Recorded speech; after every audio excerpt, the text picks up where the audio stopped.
I heard the sirens before I saw the squad car. My stomach sank when I realized a noise was heading toward my son, skateboarding in front of the house. And then I saw her, the HOA safety chair, grinning like she caught a criminal. She had no idea who she just summoned or who was about to answer. Saturday afternoon, calm neighborhood, perfect sidewalks.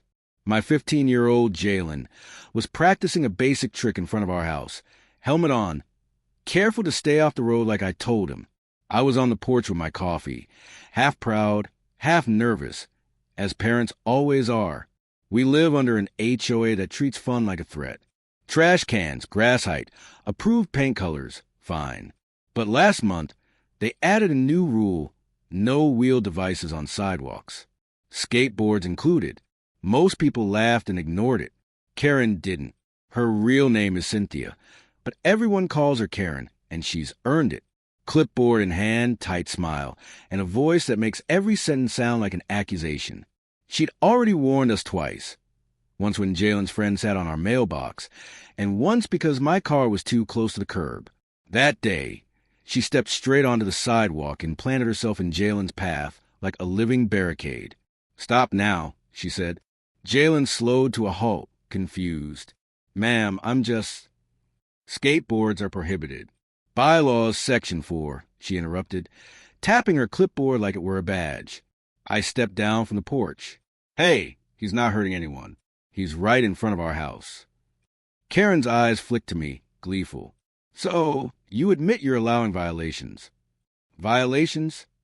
I repeated. "He's a kid. Kids aren't liabilities." "Do you know what lawsuits cost?" she snapped. Jalen's face went red. Two neighbors peeked from windows like free TV. "Dad, can we just go inside?" he whispered. "Yeah, go ahead, bud." Karen blocked him again. "No, he stays right here." My stomach tightened. "Excuse me?" I said. "I already called," she said almost cheerfully. "The police are on their way."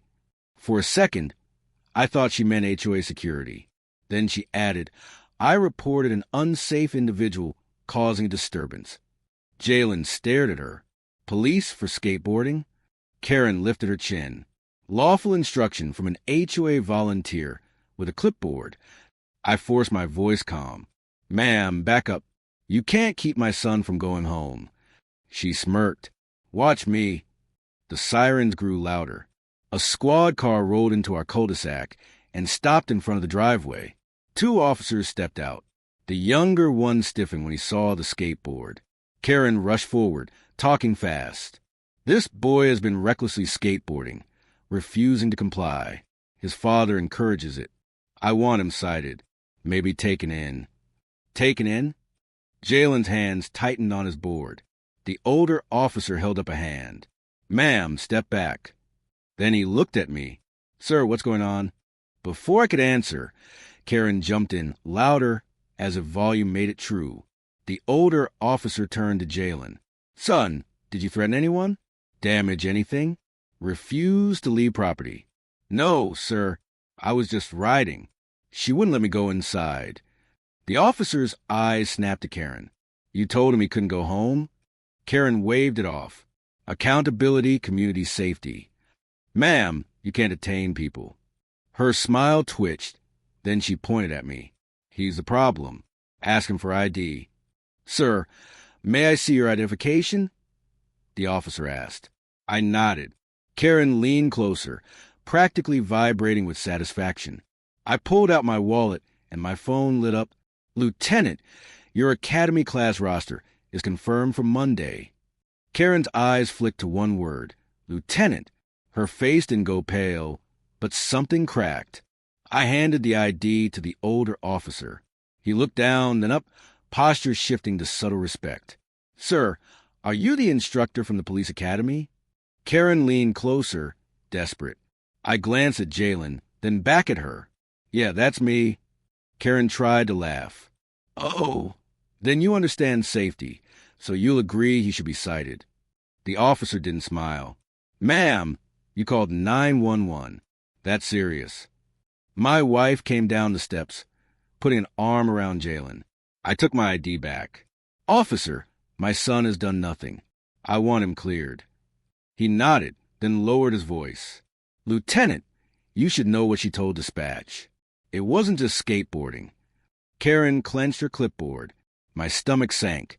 The officer glanced at her. She straightened her blazer. "I reported a hostile situation," she said. "An aggressive adult refusing to control a delinquent minor." I felt threatened. The older officer looked uncomfortable. "Dispatch logged it as a possible domestic disturbance with escalation risk." That wasn't an exaggeration. That was a lie that could have gotten my kid cuffed. I kept my voice level. "Officer, my son has not threatened anyone, made threats, or damaged anything. Multiple witnesses can confirm." Karen scoffed. "Witnesses? You mean your little HOA friends who ignore the rules?" Windows were wide open now. A man stepped onto his lawn. Another neighbor started recording. The younger officer cleared his throat. "Ma'am, did you tell dispatch the child was violent?" "Unpredictable," Karen snapped. "Skateboards are weapons. People get hurt. The HOA voted. The rules are clear." He refused to comply. His father intimidated me. I didn't move. My wife squeezed my arm. "Breathe." The older officer turned to Jalen. "Son, did you say anything threatening?" Jalen shook his head. "I just wanted to go inside." She blocked him. That was the line she shouldn't have crossed. The officer exhaled slowly and faced her fully. "Ma'am, preventing a minor from returning home is not an HOA matter. That's serious." Karen laughed, brittle and sharp. "He didn't. You misuse emergency services. Reporting a violent situation that didn't exist can have consequences." Karen's eyes flicked to me, searching for control. "You tell him." I said, clear, calm. "Rules matter. So does truth." Dispatch wasn't the whole truth. The younger officer radioed quietly, confirming the details, his face hardening as he listened. The older officer nodded once. "Dispatch confirms you claim the father was out of control and the child was dangerous," he said. Karen's voice rose immediately. I felt unsafe. "You felt annoyed," he corrected, flatly. Murmurs rippled through the neighborhood. Someone muttered, "She always does this." Karen's grip on her clipboard loosened. For a moment, she looked uncertain. Then anger surged back. "So what? You're just going to let them break HOA rules." "That's not a police issue," the officer said firmly.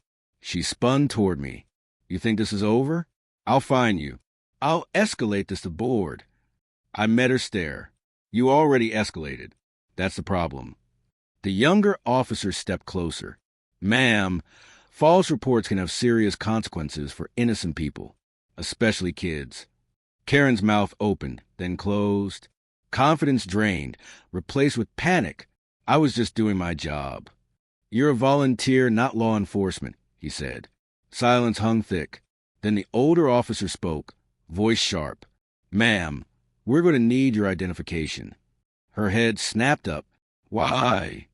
"Because this call may require a report and possibly follow-up," he said. "Follow-up? As in what?" Her voice trembled. He didn't answer right away. I looked at my son, still gripping his skateboard as though it were a weapon. Something hardened inside me. I leaned in slightly. "Officer, there's something else you should know about her." Karen's eyes widened. "What are you doing?" I didn't look at her. "This isn't the first time she's done this. Not even close." The officer raised an eyebrow. "You have prior incidents?" "Multiple," I said, "and I'm not the only one." Across the street, the man on the lawn raised a hand. "He's right. She called cops on my nephew last summer." Another neighbor spoke up. "Same story. My husband, too, for loitering." Karen turned slowly, realizing the crowd wasn't on her side. Her clipboard, her tone, the sense of authority, it was gone. The older officer nodded once. "All right, this just changed." Karen swallowed hard. "You can't all gang up on me." No one was yelling. No one was ganging up. They were just telling the truth. The officer looked at her. "Ma'am, why do you really keep calling us?" Her mouth opened. For the first time since stepping on the sidewalk, she had no answer. Her lips parted, pressed together again. Eyes darted from officers to neighbors. finally resting on me.